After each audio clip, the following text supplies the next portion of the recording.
Joe Biden, of course, has been sworn in as the 46th President of the United States. The stripped-back ceremony also saw history being made when Kamala Harris became the nation's first female VP.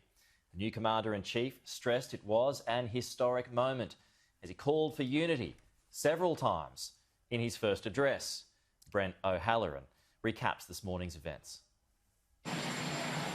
A president who broke with so many traditions would break one more on his way out the door.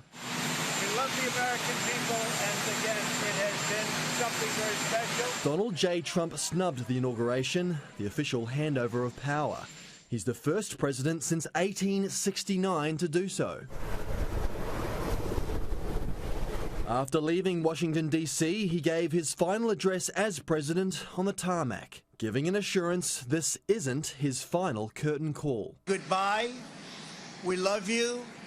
We will be back in some form.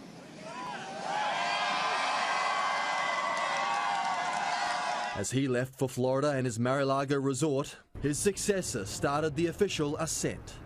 Joseph Robinette Biden Jr. and Kamala Devi Harris climbed the Capitol steps to start an inauguration ceremony unlike any before.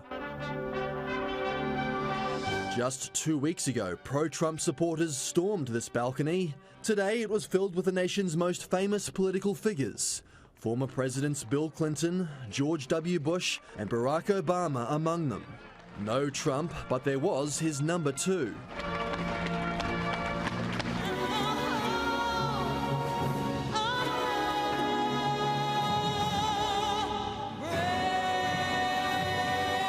Lady Gaga and Jennifer Lopez performed to an audience of around 1,000.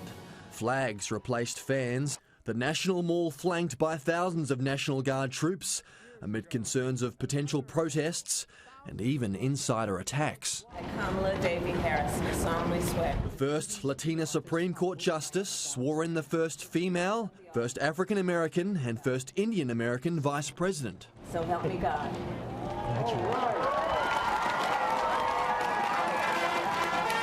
And a former VP became the leader of the free world. Preserve, protect, and defend the Constitution of the United States. the Constitution of the United States. So help you God. So help me God. Congratulations, Mr. President. At 78, Joe Biden is the oldest person to assume the presidency. His first address highlighted his difficult task ahead. Today, we celebrate the triumph not of a candidate, but of a cause, the cause of democracy. We'll press forward with speed and urgency, for we have much to do in this winter of peril and significant possibilities. Much to repair, much to restore, much to heal, much to build, and much to gain.